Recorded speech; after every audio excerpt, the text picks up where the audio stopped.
1,000 U.S. troops arriving in Afghanistan to evacuate the U.S. Embassy in Kabul as the Taliban closes in on the Afghan capital after capturing yet another key city. That's right, Will. Our next guest was awarded the Purple Heart after losing his leg while serving in Afghanistan. Retired Army Green Beret and Florida Congressional Candidate. Jay Collins joins us now. Thank you so much for your service, Jay.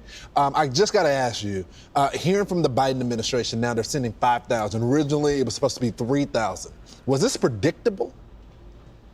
This was completely predictable. You know, it doesn't take a rocket scientist to know that when you project exactly what you're planning on doing back in May of this year, that we're going to have 0 troops by the end of, by August 31st. You empower and enable the Taliban. You push them forward in a spring and summer offensive with predictable results. I don't think this should surprise anybody.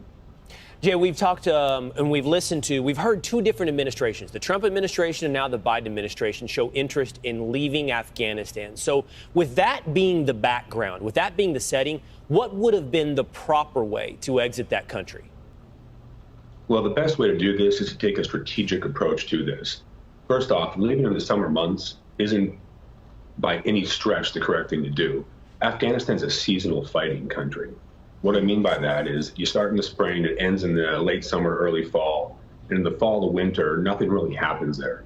We should have done a more prolonged withdrawal to empower our allies in the country and really make sure that we gave them the air support during these key summer months to really stand up and support and defend their own country. I don't think anybody wants to be in Afghanistan forever, but we have to do this the correct way. So what is the impact beyond Afghanistan with our enemies, China, Russia? What is the global impact or foreign policy impact that you see happening? Well, it's really unfortunate. You know, we've empowered and enabled the Taliban in Afghanistan, and the same thing's happened with Iran, with China, with Russia. You know, our enemies see us on the world stage. The world's a better place when America comes from a position of strength, and we're the international symbol of freedom. People look to us to lead by example. And in this case, the Biden administration is failing our country. They're failing the world by the lack of strong leadership on this situation. You know, Jay, the Biden administration has issued this warning to the Taliban. This was Saturday. This is what they said. We have conveyed to the Taliban that any action on their part on the ground in Afghanistan that puts U.S. personnel or our mission at risk there, we will be met with a swift and strong U.S. military response. Is this going to be taken seriously? You know, unfortunately, I don't think the Taliban are taking the Biden administration seriously at all. You have to come from a position of strength and power.